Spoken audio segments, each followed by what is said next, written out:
Welcome, everybody, back to the Nuggets of Gold podcast and YouTube channel. So I am here today with Mike. We are going to be reacting to honestly, one of the most ridiculous football games I've ever seen. Bonkers. It was absolute madness. Yeah. Mike is a Seahawks fan here. Yep. So no hard feelings between us today. Got to give the Seahawks credit. I don't think the 49ers deserve to win that game. I mean, that was an atrocious performance by Jimmy Garoppolo, by the offense, by everybody except for George Kittle. You know? Yeah, everyone except for George Kittle. Honestly, I think George Kittle's so good that he just like sucks up all the tight end power when he's on the field. Like even in Seattle, he was just like, "Give me that shit." From Gerald Everett. Are you talking about Everett's game today? Oh, dude, come on. That is single-handedly the biggest sell I've ever seen from a position player ever. We should have legit like 14 more points, if not for his dumbass just giving you the ball twice. Well, 3 times. Well, twice at the 1 yard line. Oh, okay, yeah. 3 times total. Yeah, that's unbelievable. It's the worst performance I've ever seen from a tight end. It was really bad. You fumbled the ball 3 times, or I guess you fumbled twice technically. Yeah. Then you kick the ball into the defender's arms another time. you lose the ball 3 times if you're Everett. Yeah. And it was bad. Disgusting. It was really bad. It was really bad. That's why I don't think all interceptions should go towards quarterback stats, but that's a whole nother conversation. But we'll get there eventually. But that was disgusting by Gerald Everett, and then conversely, George Kittle was just a fucking monster. So yeah, he was pretty incredible today. Yeah. Look at this game though. I think I'll go through the 49ers side first, and then you go through the Seahawks side because there's definitely a lot to talk about both ends. Yeah. We'll talk about Russell Wilson because he had not looked good before this. Mm-mm. He looked amazing today. He did, yeah. I was really happy about that. For the Niners, though, I think what we're starting to see is not that this 49ers team isn't a playoff team. I still fully expect them to make the playoffs. They're 6-6 right now. They're the 7th seed, but they're tied for the 6th and the 7th with the Washington football team. Mm-hmm. And then they have a couple games on teams like the Seahawks. There's a handful of teams. And then there's a lot of teams that are 6-7, 6-8. Like I believe the Vikings are 6-8. No, they're 6-7-1. Or 6-6-1. I don't know. I don't even know. There's something I forget. But they're like a game or a game and a half behind. Yeah. The Niners own the tiebreaker on both the Eagles and the Vikings, so I think that's going to be enough to get them in. They also have a pretty light schedule for the rest of the way. I think that they should win next week against the Bengals. I think they have a couple other games that are pretty clear wins there. And it probably only takes 9 wins to make the playoffs this year in the NFC, which is bad. Really bad. Yeah, so really bad. But you look at this game and you see what the Niners' Achilles heel is. It's Jimmy Garoppolo. He was awful. He was so bad. Horrible. He had a couple plays down the stretch, I guess, but I'm going to give the credit to George Kittle. Like, these balls are going all over the place. He misses Kyle Juszczyk early, throws the Bobby Wagner interception. Mike, you don't watch Jimmy Garoppolo every day. Dude, he makes that pick every single week. That was every single week. I don't get it. I think Jimmy felt guilty, honestly, that he didn't get Bobby a Christmas present last year. So he's like, dude, here's one this year, man. Here's a early Christmas present. Because Bobby, all he did on that, he just kind of played up a little bit, fell back, and was like, oh, shit, here's the ball. Caught it. And then, I don't know, maybe he should teach Gerald Everett some ball security. But I'm so mad about that. It was bad. I also saw another Niner reporter tweet out, like, damn, like, didn't know that Jimmy must think that Quandre Diggs is on his team today. It was bad, though, man. It was really bad. Got to see another. Now, Elijah Mitchell, he only averaged 3 yards per carry. Mm-hmm. However, I thought it was a very, very tough, gritty performance by him.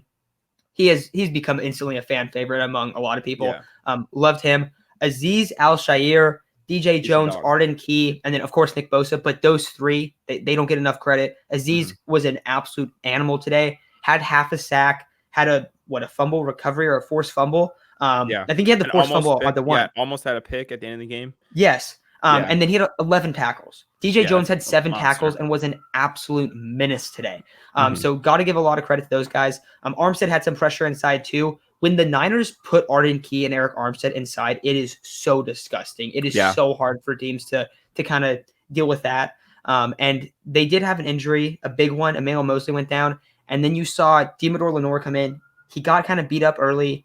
And then they go and they put Dante Johnson in. Dante Johnson wasn't that bad. I will never understand that, though. I like Deommodore Lenoir so much more than Dante Johnson, especially in a matchup in this game where, like, if you have Tyler Lockett on Dante Johnson, like he's open. He's open every time. Open. Yeah, 100%. And Diamador can hang with these guys. Is he going to make rookie mistakes? Is he going to have, like in the end zone, he had like the pass interference or hold. I don't know what they called it. And it was pretty clear, I thought. But like he just got there too late, and then he pushed off, then he turned, but he just turned too late. So I think you're going to see those, but I'd rather see those growing pains, even in a game like this. But it was frustrating. Like you have to take care of the football. They did not take care of the football. A lot of picks, a lot of really, really sloppy play from the Niners. But Mike, how you feeling about your Seahawks right now? Honestly, I thought Russell Wilson, and the most encouraging thing is Russell Wilson. I went to this game wanting to see a rebound game from Russell Wilson because post finger injury, he just hasn't looked the same. And I'm of the belief that I think he rushed back a little too early. Now, I totally admire his, commitment and everything like that. But I think we might have been better the first couple of games having Geno Smith just fully healthy, obviously. But today he looked back to where he was pre-injury. I mean, he had zip on the ball. He had one or two throws that were like a little bit off, like the DK throw on the sideline, but nothing like atrocious like happened last week. He had zip on the ball. He was accurate. He was making better decisions, which was also an issue coming back. I think he was just a little rusty. So really, really encouraging to see. The offensive game plan included DK Metcalf this week, which was awesome.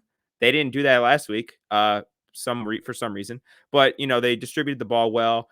Adrian Peterson looked fine, I guess. He scored, so that's cool. Rashad Penny had a nice bounce back game, I guess. Sure. But D. Eskridge, I mean, that's my guy right there. I love D. Eskridge. Scored. I think we really can use him a lot more, get him more involved, just adds another element to that offense. And when you have Tyler Lockett, DK and Eskridge going, it really is hard to stop that offense. And, for the most part, Seahawks were marching down the field with relative ease. What stopped them was the pass rush from the 49ers and the offensive line and, Gerald Everett giving away early Christmas gifts. So without those other two things, I think the Seahawks could have scored a lot more points.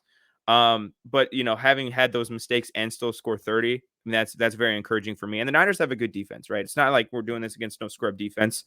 I think they're I'm only saying that because you have a really banged up version right now. True. But they still have Azeez, who is solid. Nick Bosa was really good. Armstead's really good. Yeah, that's about it. But you better give Jimmy Ward some love. I'll give Jimmy Ward a little bit of love. I know we fight about Jimmy Ward a lot, but yeah. So offensively, I thought we looked really good, and defensively, while I think the Niners, I think defensively we were about where I expected us to be. We were opportunistic, which was great. We made plays on the ball. Got some timely sacks like Carlos Dunlap, the safety, the tip pass to end the game. Quandre made a play. Bobby made a play. I think they got shredded for the most part, but they made plays, and I think that's kind of what I expect out of them. So I was fine with how they played defensively. So overall, I'm pretty happy. You brought up Russell Wilson. I think the Russell Wilson aspect of this game was huge. Yeah. For anyone that hasn't really watched him over the last couple weeks, I'll talk more about probably the game against the football team. Yeah. He just didn't look like himself. Like there was I think that one of the best attributes of his game is like his downfield touch and like especially on the sideline and outside the numbers where he's just able to float up like a perfect ball. He was not able to do that in the last few weeks, like since he's been back. Yeah. This was the first week that he was able to do that. And I don't think like if you're a Niners fan, I don't think it's like, oh, yeah, look, the Niners can't stop him. It's like, no, he was back to being the same guy that he normally is. It's not like it was like, oh, the secondary was so bad, that's why. There was an incompletion where I think it was Jimmy Ward and I forget who the other player was it might have been Hufanga. The one where Tyler Lockett went really deep pretty early, like the trick play. Yeah. That was an absolute dot. Like he threw it in the back corner of the end zone and it was a perfect ball. Yeah. If you would have had the same throw 2 weeks ago, that's probably getting airmailed out of bounds. Just because of how he's looked. Well, that's what happened against the Packers. Yeah, he totally airmailed the throw, and it was intercepted by Amos. So to see that is much more encouraging, obviously. Yeah, no. Instead, Jimmy Garoppolo's airmailing balls to Quandre Diggs. Yeah, maybe that was the trade-off. Maybe Russell Wilson took all of Jimmy's ability, and George took all of Everett's ability, and they just flipped each other. Hopefully. Well, yeah. I think the last thing that I would probably touch on for the Niners that I was really frustrated about is their special teams. Their special teams has been pretty awful this year. Homer, my guy. Yeah, but that's one of those things. Like, and if people are trying to blame Kyle on that, like, I guess you could look at Kyle because he's the head of everything. But Yeah. Richard Hightower, who is the 49ers special team coordinator, has been getting out-schemed. You cannot get out-schemed being a special teams coach in the NFL. Yeah. There's multiple times this year where teams have taken the Niners allowed a kickoff return for a touchdown last week.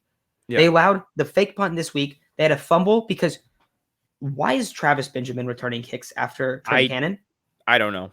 Why is Trent Cannon still returning kicks? He's had a very tough year this year. One thing on him, I hope he is all right because that looked pretty scary. So do I, obviously. That was a terrible way to start the game. I hope he's totally fine. Yeah, it seems like he is, which is really good. It didn't seem like he was moving and stuff. Like you always get scared about after seeing the Ryan Shazier stuff, but it does seem like he's all right. So prayers out there for Trent Cannon. But yeah, like the special teams, it's been awful. So final takeaways for me. It sucks that the Niners weren't able to end the Seahawks season. I mean, I was hoping that was gonna be the case.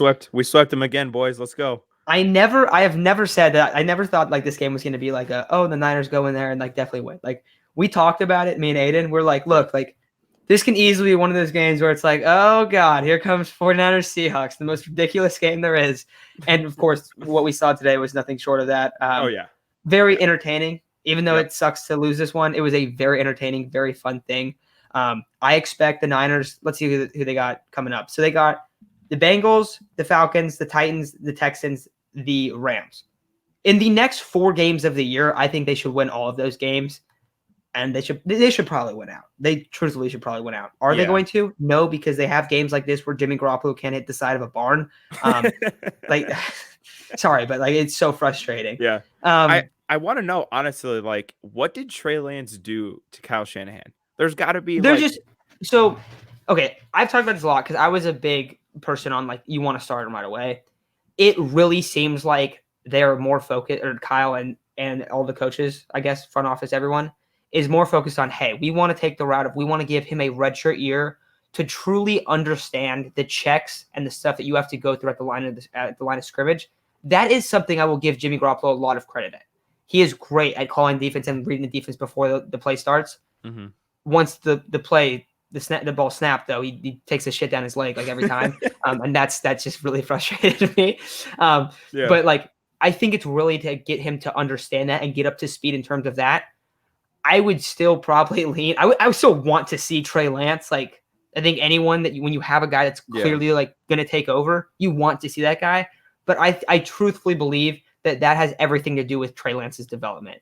And I'm not in the position to be like, Kyle, like, what are you doing? Like, no, I'm going to take the guys that have been coaches for decades over my thought of what they should do with the quarterback development. So that's kind of why I guess my thought with that is like, for this season, Trey Lance would probably make you guys more successful. But I think down the line, I do agree in the fact that it's probably better for Trey's overall understanding of defenses and the playbook and all that to be, because like it's different with like a guy like Justin Fields, because Matt Nagy is not going to be here next year, right? Shanahan will still be the coach. He'll still be his system, his plays. So I do understand that logic. Speaking on, I guess, the Seahawks playoff hopes for a second. Listen, we're not down yet. All right. We're 4-8, which is something I thought I'd never say. But next week we got the Texans. All right. Then we got the Rams in Seattle, though. Who knows? Then we play the Bears, who suck. Hate to say it. Sorry. Then we play the Lions, who suck. Then we play the Cardinals. I honestly think we can afford to lose one of those games and sneak in at 8-9 because there's a chance.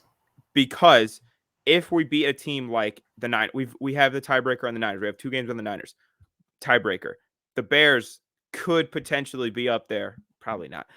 We can no way. No, not a chance. That was such a homer. That's such a homer moment. Anyway, but so again, we have the tiebreaker over the Niners, which I think is big. Texans are an easy W. Lions, easy W. Bears are probably an easy W. If we can at least beat one of the Rams or Cardinals, I think we could sneak in at 8-9. That's totally some rush shit to sneak in at 8-9. I just think that's just such a possibility there. So I don't know. I still think we can make the playoffs. I mean, definitely. Also, you look at that last game of the year, and that's going to be a big one because Yeah. For both the Niners and the Seahawks, I mean, they're both playing division games. You guys are playing the Cardinals, and the Niners are going to be playing the Rams. there's a chance that both those teams are kind of in the spot where like they're locked into their spot. I think that the Rams are going to be in a spot where they have to beat the Niners, or the Niners are going to jump them in the standings. Yeah, because they only have one. They're up 2 games right now. But if they're only up 1 game, if the Niners beat them, they own a tiebreaker and they jump into their spot. Right. I think the Cardinals could be in a position week 18 where they're like, we're not going to play Kyler, because Kyler's dealing with injuries today, right? He's been dealing with the injuries. D-Hop's had his bad hamstring, I believe. I think week 18, if it comes around, they got the 1 seed locked up. All right, we're not going to risk Kyler for the playoffs. No D-Hop.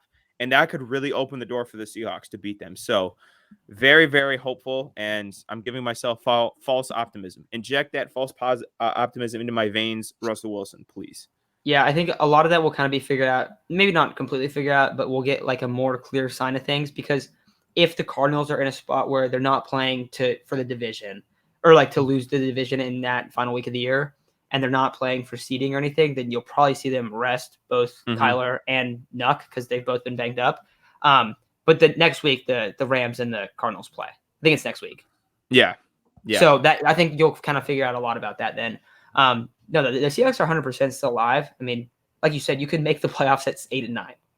That's ridiculous. Yeah. And by the way, to see the other side of the coin, right? The Cardinals 2 weeks ago beat us without Kyler and D-Hop. So it's like, what are you gonna do? What are you gonna do? Yeah, same here. That also happened to the 49ers. Yeah. Colt McCoy, man, 2 years in a row has just waltzed his ass into Seattle and beaten us.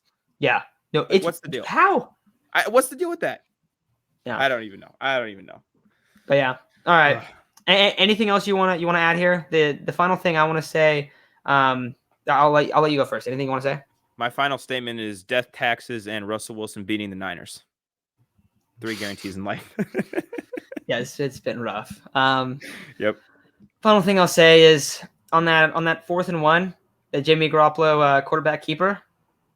I'm gonna bet that the play call was, Jimmy, you're gonna keep this if it is wide open. And they said, and they went to the huddle, they called the play. Alex Mack's like, I know Jimmy's about to play some hero ball. Let me finagle this all around a little bit. That was my first thought. I was like, Alex Mack wanted no part of Jimmy Garoppolo hero ball right there. The ultimate veteran move right there, bro. Yes. Yeah. All right, guys. Awesome. That's going to do it for today's episode. If you guys want to check out Mike's stuff, I'll add it in here. Any Seahawks fans listening, I don't know why you listen to a Niners show right now. Maybe you're trying to clown us. But rough loss for the Niners. Exciting win for the Seahawks. Ugly win? I don't know. Do you call it an ugly win? I think you call it an ugly game. Excitingly ugly win is probably excitingly ugly. I like that. Yeah. All right, guys. Well, me and Mike will be back next time. There's some crazy, ridiculous Seahawks-Niners game because, it's just impossible for that game to be normal. Yeah. All right, guys. Hope you have a great rest of your Sunday. And we'll talk to you very soon.